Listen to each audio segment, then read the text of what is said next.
महाभारत युद्ध में 13वां दिवस कौरवों और पांडवों दोनों के लिए सबसे त्रासद दिन था।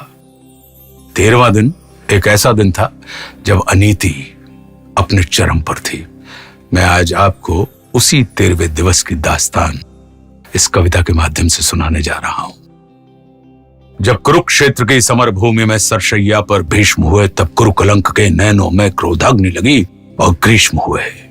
गुरुदेव बनेंगे सेनापति, यह चाल चली थी शकुनी ने, जिसमें फंसकर सब जूझ रहे वो जाल बुना था शकुनी ने। इस बार चली थी चाल अजब, जिसमें ना कोई संधि हो, गुरुवर द्वारा वो ज्येष्ठ पांडु समर भूमि में बंदी हो। फिर पांडव सेना में गुरुवर ने ऐसा तांडव नृत्य किया। फिर पांडव सेना में गुरुवर ने ऐसा तांडव नृत्य किया, सब समर मुंड से पाट दिए। कुछ ऐसा चित्र विचित्र किया, निज सेना की यह दशा देख अर्जुन को क्रोध अपार हुआ। बज उठा कृष्ण का पांचजन्य, फिर गांडीव का टंकार हुआ। कौरव सेना के होश उड़े जब गुरुवर का रथ चूर हुआ। जो सोचा था वह विफल हुआ, सब सपना चकनाचूर हुआ। फिर कहा द्रोण ने दुर्योधन, मैं उससे पार न पा सकता, अर्जुन के रहते धर्मराज को बंदी नहीं बना सकता।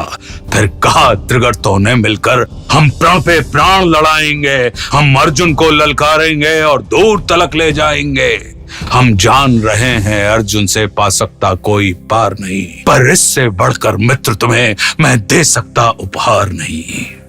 फिर क्या था, फिर क्या था, ऐसी नीति बनी जिसको सबने मंजूर किया। उसने अर्जुन को ललकारा और समर भूमि से दूर किया। अर्जुन के जाते गुरुवर ने फिर कुछ नवीन संरचना की, जिसका भेदन हो सके नहीं, उस चक्रव्यूह की रचना की। पांडव सेना भयभीत हुई, यह देख शत्रुदल सुखी हुए। जो सदा शांत चित रहते थे वे धर्मराज भी दुखी हुए। निज सैन्य तात को दुखी देख फिर शेर बबर को जगना था। जो धनी धनुष के बनते थे उनको भी नाक रगड़ना था। है उम्र 18 बरस मगर ये बड़ा धनुष का धन्नु है उम्र 18 बरस मगर ये बड़ा धनुष का धन्नु है। सबने देखा कोई और नहीं, ये अर्जुन सुत अभिमन्यु है। मैं इसका भेदन कर दूंगा, यह भेद गर्भ में सुना हुआ। दादाजी चिंता दूर करो, ये सुन साहस 100 गुना हुआ। फिर अभिमन्यु के पीछे ही कुछ तेज चले, कुछ धीम चले, कुछ पैदल घोड़े रथ सवार ले, गदा गदाधर भीम चले। अभिमन्यु को ना रोक सका वो द्वार तीसरे पार हुए, पर राज द्वार पर जयद्रथ था, चारों भाई लाचार हुए। अभिमन्यु ने मुड़कर देखा, अभिमन्यु ने मुड़कर देखा, पीछे ना कोई अपना था, पर विचलित तनिक न हुआ वीर, ऐसा ही उसका सपना था। कोई एक बढ़ा, कोई दो संग, कोई ले झुंडों का झुंड बड़ा, लाशों से पटने लगी तरह। जब मुंड मुंड पे मुंड गिरा, दुर्योधन दुशासन विकर्ण कृतवर्मा अश्वत्थामा को, गुरु द्रोण कर्ण को हरा दिया, फिर मारा शकुनी मामा को।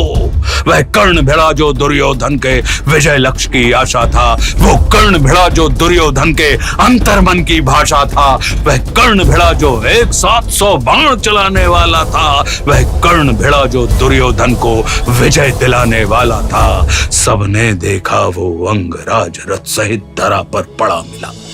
सबने देखा वो अंगराज रथ सहित धरा पर पड़ा मिला।